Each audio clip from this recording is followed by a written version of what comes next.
Hey anime fans, welcome to our channel Anime Rewind. In today's video, we are going to recap a 2017 anime series named Armed Girls Machiavellism. So without wasting any more time, let's get to the video. In the school of Aichi Symbiosis, the boys have to live with the girls, which means they have to give up being men. Fudo Nomura moved there without knowing anything about it, and when he got there, a group of girls with guns surrounded him in class. They talk about what to do with a new transfer station student at the Five Swords meeting. The audience also learns that Nomura started a fight at his old school and hurt more than 40 people, both seriously and not so seriously. However, he was hurt the most on the grounds of the school. Nomura meets Mitsuko and is surprised by the way he dresses.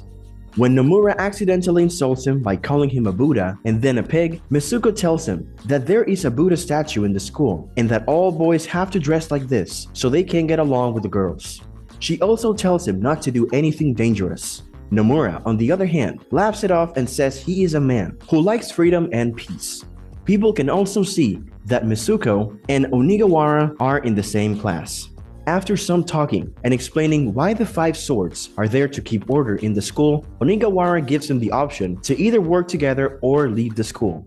Nomura told him that he wouldn't choose either option. She then says that she will tell Nomura what to do before the end of the homeroom. He says the girl's underwear color to get everyone's attention so he can escape. She asks him how far he will run. Nomura requests permission to leave school. She tells him he needs all Five Swords' permission to leave. The other Five Swords watch and rave about Onigawara and Nomura. Mozonono skips homeroom to find her after seeing her fight. Onigawara then uses Carpenter Square on Nomura. Nomura uses uncuttable gloves to keep fighting. Nomura trips over a tree roof, allowing Onigawara to use the cycle on him. Nomura would have died if he hadn't used Shimmering Cloud to move to her side. Onigawara is glad he touched her, but she tells him that he is dead and raises her sword. She has a sword and he has a gun.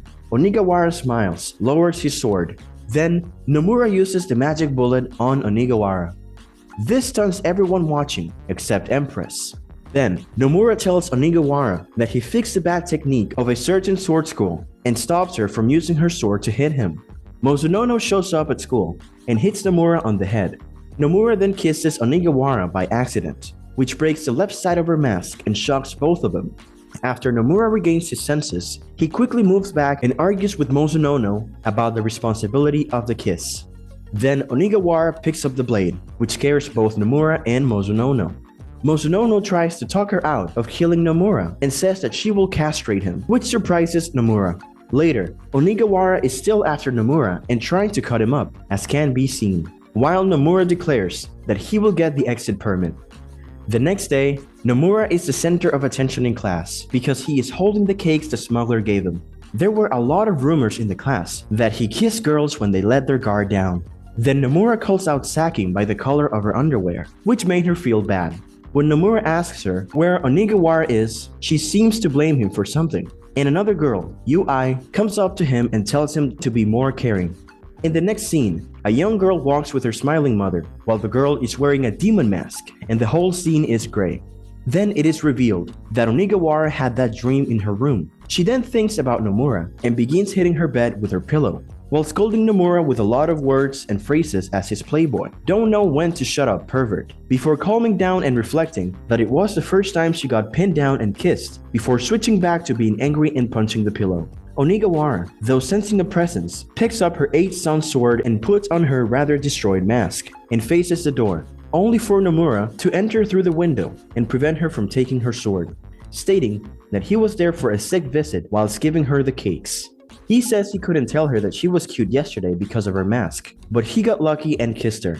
When Nomura asked for an exit permit, she refused. Nomura seems angry, but he says he wants to see her in everyday clothes, so she gives him the certificate.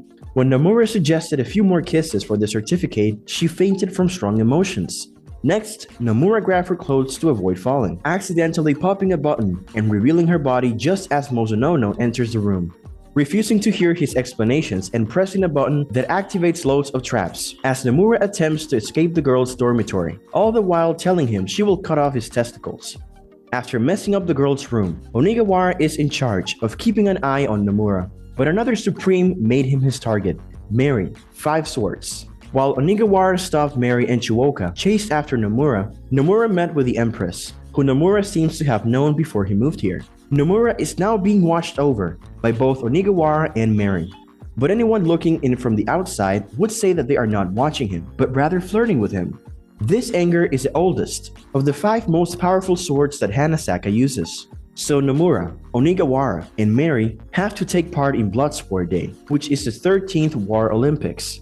The War Olympics went well because of what Nomura did, but Hanasaka isn't the type to just give up. She sets up a trap by telling Nomura that if he wins, he can get his permission stamped at school as a reward. But he has to go through Hanasaka 34. With Onigawara, Mary, Mozonono, and Chuoka's help, Nomura manages to advance. That is, until he meets Satori Tamaba, one of the Supreme 5 Swords. Because he did so well at the War Olympics, Nomura seems to have reached a new level of fame. The girls at school keep their eyes on him. Even though he spends his days doing the same thing, every little thing he does brings a wave of cheers. Even though Nomura doesn't think much of it, neither Onigawara nor Mary find it funny. But you can't keep having good times forever. As Onigawara and Mary check his bags one morning, something falls out. Satori's tricks have hurt Nomura's reputation. Hanasaka has been watching him since the War Olympics and put him in the punishment room when Onigawara and Mary were not there. Nomura can only prove that he is innocent by getting Satori's pictures. Nomura attacks Hanasaka and Satori because he thinks this. Nomura is pretty upset that Satori does not have any clothes on. She still attacks him without caring about how it makes him feel. She is just that kind of evil person. When Nomura woke up, he was in the infirmary. Hanasaka also passed out after the fight with Satori and had to be taken there. Onigawara and Mary don't know anything about Hanasaka. They are both worried about Nomura and want to go see him. And even though they have both forgotten what they were going to do, they start a strange fight. Hanasaka is having a different problem in the hospital. This morning was the worst one for Nomura so far. He woke up from a nightmare in which his memories of the past were blurry and red, like blood. But soon, he was distracted by what was going on in the dorm by people who didn't understand what kind of state he was in. It looks like there's a monster in their bathroom. In the girls' dorm, other problems are happening because things keep going missing that shouldn't. And then the Empress goes away too. Tsukuyo Inaba is one of the 5 heavenly swords that are very good at what they do. She fights with Yakumara Jacobiu, even though her speed is like that of a god. Nomura is surprised by her superior skill, but they can't talk because people are fighting on the school roof. Nomura and Tsukuyo investigate. The Empress was missing when they arrived. Nomura screams and shakes. The roars fill the school. Nomura trusted his instincts. Amu was the Empress. At one time, he thought he was a friend, but he was strict, fought, and hated very much. Amu recalls old painful memories when the rematch was stopped. Nomura will use Magic Bullet to bypass the automatic counterattack and Iron Wall's defense. Since the day's transfer is at Nomura's busy and fun school, the sword played Hellsbane as if the body were burning. Each battler has different thoughts. Despite mixing their fists, their goals never align. The more they know about each other, the less we care about them. And when it finally stops, it starts to rain hard. Nomura and Amu got there in the end. That's all for this video. Hope you have enjoyed watching this video. So, who's your favorite character in the movie? Let me know in the comment section down below. If you like this video, give it a thumbs up and subscribe to our channel so that you'll never miss any updates.